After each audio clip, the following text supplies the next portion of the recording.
glide off to sleep once again. When he awakened next, the room was alight with the brightest sunshine.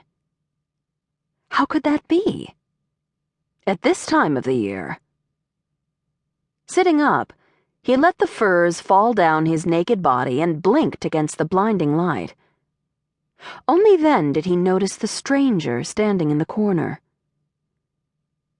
He jumped off the mattress and stood on the far side of the bedstead, broadsword in hand. A tall man stood there, arms folded over his chest in a pose of impatience. He wore a long white gown, tightened at the waist with a rope belt, like a woman's gunna or a robe worn by Arabs he'd met in his travels. Despite the loose garment, Trond could see that he had a warrior's body. And he was a beautiful man, Trond observed, though he was not wont to notice such things about other men, being uncommonly handsome himself. In this case, it was hard not to admire the perfect features and long black hair hanging down to his shoulders, or the strange light shimmering about his form. "Ah, at last the slug-a-bed rises," the man observed. Trond had felled men for such disrespect, but that would require more energy than he was ready to exert. "How did you get in here? Where are my guards? Who are you?" Trond demanded. "It is not a question of how I got here, Viking, but why." He said Viking as if it were a foul word. "Do not concern yourself with who I am, but what I will be. The thorn in your backside, forevermore." "What? You speak in riddles. Are you a god?" "Hardly," the man scoffed. "Did Odin send you? Or Thor? Do not blaspheme, Viking. There is only one god." Trond nodded his understanding. Actually, he practiced both the Norse and Christian religions, an expediency many Norsemen followed. "I am Saint Michael the Archangel," the man informed him. "And I am King David."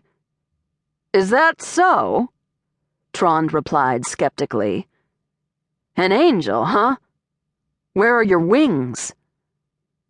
To Trond's amazement, a set of massive wings unfurled out of the man's back, so large that the snowy white tips touched the walls on two opposing sides of his bedchamber, and feathers fluttered to the rush-covered floor.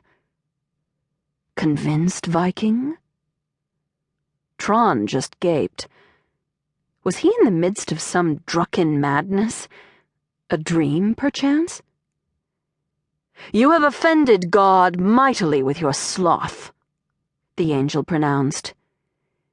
"You and your brothers have committed the 7 deadly sins in a most heinous manner." He shook his head as if with disbelief.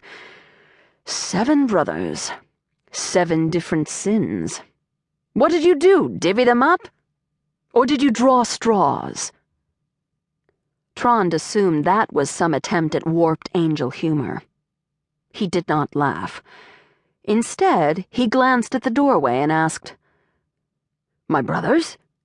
They are here?" Last he'd heard, his 6 brothers were scattered throughout the Norselands on their own estates, hunkered down until springtime when they could go a Viking once again.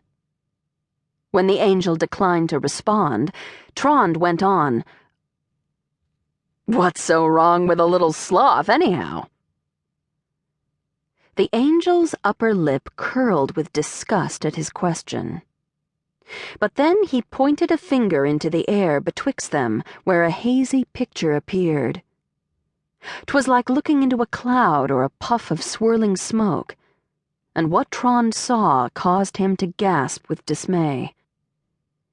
"Because you were too lazy to get up off your sorry arse. This is what happened today," the angel told him.